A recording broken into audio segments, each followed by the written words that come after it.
শেখ হাসিনার সংবাদ সম্মেলন, কথিত সংবাদ সম্মেলন, অনেকে আবার আমাকে মেনশন করছে যে এবার খালেদ কি বলবে। আমি বলছি যে উনি মুখ দেখায় না কেন, মুখ দেখায় ইন্টারভিউ দেয় না কেন, সেটা আমি বলছিলাম। সেটার জন্য দুই পক্ষের হচ্ছে দুই পক্ষের হলো ঝাড়ি আবার হুমকি এগুলি। এক পক্ষ হচ্ছে কেন আমি শেখ হাসিনার ইন্টারভিউ নিতে চাইছি সেইটা আমি বিরাট বড় অন্যায় করে ফেলছি। আরেক পক্ষ হচ্ছে কেন আমি বলছি যে শেখ হাসিনার ইন্টারভিউ তো পৃথিবী সবাই নিতে চায়, উনি মুখ দেখায় ইন্টারভিউ একটা দেয় না কেন।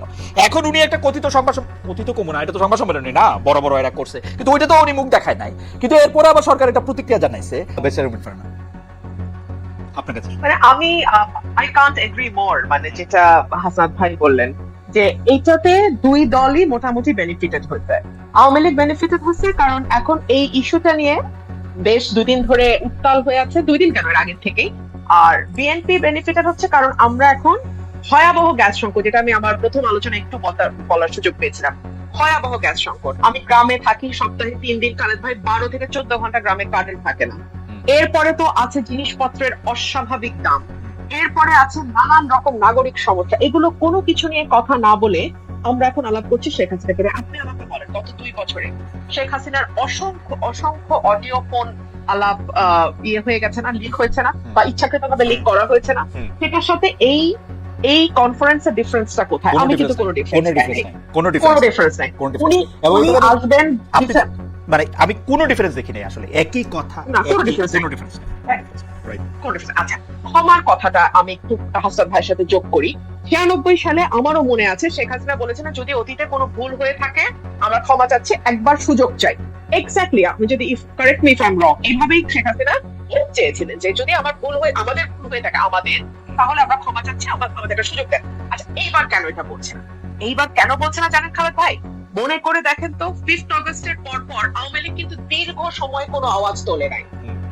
এরপরে আস্তে আস্তে আওয়ামী লীগ সমর্থক যেই সাংবাদিকরা আছেন বা যারা হয়তো মিডিয়াতে কাজ করেন, তারা একটু করে ঘুরিয়ে বিভিন্ন কথা বলা শুরু করলেন, এবং তারা এই কথাটা খুব আস্তে আস্তে আওয়াজটা বাড়া শুরু হলো তখন যখন দেখা গেল যে বাংলাদেশে একটা বিন্দু পরিমাণ সুশাসন গত 2 বছরে কোনো সরকার কায়েম করতে পারে না। যখন দেখা গেল অর্থনীতির অবস্থা আরো খারাপ, যখন দেখা গেল যে নাগরিক সমস্যাগুলো নিয়ে আমি কথা বলছিলাম সেগুলো কোনো সরকার হ্যান্ডেল করতে পারে নাই, যখন দেখা গেল ভোটবাজি যেভাবে ইউনূস সরকারের সময় হয়েছে কাছাকাছি, তারেক সরকারের সময় একই রকম প্রায় কাছাকাছি, যখন দেখলো হামে 800 উপরে শিশু মারা যাচ্ছে কিন্তু কোন সরকারই সেটা দায় নেই, মানে ইভেন বিএনপি মানে ট্রাই করছে ইউনূস সরকারকে ডিফেন্ড করার, মানে একটা ভয়াবহ অবস্থা। এবং ধীরে ধীরে আমি আমার এই পরিবর্তন বাংলাদেশে তো আমি আছি, হাসান ভাই আছে, আপনি যুক্ত আছেন, আপনারা সবাই নিশ্চয়ই লক্ষ্য করেছেন আস্তে আস্তে কিন্তু আওয়াজটা জোরদার হওয়া শুরু হলো যে নিরাপত্তা নাই, মববাজি, চাঁদাবাজি, নাগরিক সুযোগ সুবিধা একদম খারাপ।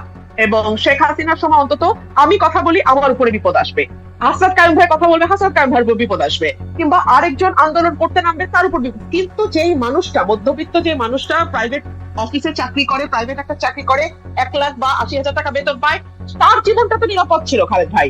তার তো নিরাপত্তা নিয়ে কোনো টেনশন ছিল না, সে তো নিশ্চিন্তে রাতে ঘুমাইতে পারতো বাসায়, সে তো বাজারে গিয়ে অন্তত মানে দৈনন্দিন বাজারটা মোটামুটি। কিন্তু আপনি তো বেশি না, আপনি তো একটা স্বাভাবিক অবস্থার কথা বলতেছেন, কিন্তু মানুষ তো আসলে বিপদে পড়ে, তার জরুরি চিকিৎসা প্রয়োজন হয়, তার বিরুদ্ধে তার কোনো একটা মামলা পরিচালিত হতে পারে, তার আপন ভাই কর্তৃক বা নেইবার কর্তৃক, মানে যে কোনো কিছু যেটা বোল্ড ফ্রম দ্য ব্লু, একদম সাধারণ মানুষেরও এরকম নানা ধরনের ঘটনা ঘটে, তখন তো সে দেখতো যে সে বিচার পায় না, পুলিশ তার পক্ষে কথা বলে না। সে যদি আওয়ামী লীগ না করতো বা বিএনপি না করতো তাহলে তার আসলে কোনো জায়গা নাই বাংলাদেশে। ওইটার মতো তো সাংঘাতিক একটা দমবন্ধ পরিস্থিতি তো আর আমরা আসলে নাই, নাকি আসি? সেটাও যদি বলতেন। আপনি কি বিচার পাচ্ছেন? গত কয়েক মাসের আইন শৃঙ্খলা পরিস্থিতি আমি সংসদে তুলে ধরেছি, কয়টা ঘটনার বিচার। আপনি আসেন মামলা, আগেও আমরা দেখেছি বিএনপির নেতা কর্মীদের নাম হরে ধরে সবার নাম দিয়ে লাস্টে 100 অজ্ঞাতনামা, এবং সেই 100 থেকে 500 একই রকম আছে, তাহলে বুঝতে পারেন আপনি একটু একই রকম আছে, তাহলে আমরা কি এইটা হাসান ভাইয়ের কাছে শুনবো যে একই রকম আছে কিনা? বা দুর্ভোগটা একই রকম আছে, দুর্ভোগটা একই রকম আছে, সেই মামলা বাণিজ্য, সেই শোন অ্যারেস্ট, সেই মানে ঘটনা ঘটুক না ঘটুক বিরোধী দলের নামে মামলা, সেগুলো চলতেছে। On the top of that যুক্ত হয়েছে ভয়াবহ রকম চাঁদাবাজি, নিরাপত্তাহীনতা, যুক্ত হয়েছে আইন শৃঙ্খলা পরিস্থিতির অবনতি।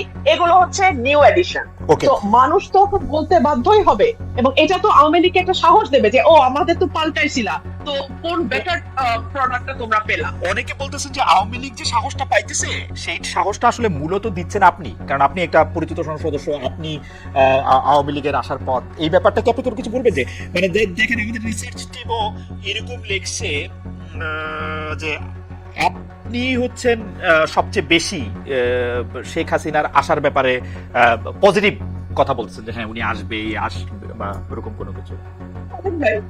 বেশি না, আমি বাংলাদেশের খুবই ক্ষুদ্র একজন রাজনৈতিক কর্মী, but at the same time আমি একজন লয়ার, এবং আমার পরিবারের একটা রাজনীতির ইতিহাস আছে। সো আমি একজন পলিটিক্যাল ফ্যামিলির সন্তান হিসেবে আমি চিন্তা করি আমি ওই জায়গায় থাকলে আমি কি করতাম। সো এই জন্য আমি বলছি কমন সেন্স বলে শি উইল বি ব্যাক। এটা আমার কমন সেন্স বলে। তিনটা কারণ আমি আপনাকে বলে দিচ্ছি এখনই কেন আমি বলেছি। আচ্ছা, হচ্ছে ওনার রাজনীতির একটা দীর্ঘ ইতিহাস এবং ত্যাগের ইতিহাস আছে ওনার পরিবারের। ওনার পুরো পরিবারকে এক রাতে মেরে ফেলা হয়েছে পলিটিক্যাল কারণে।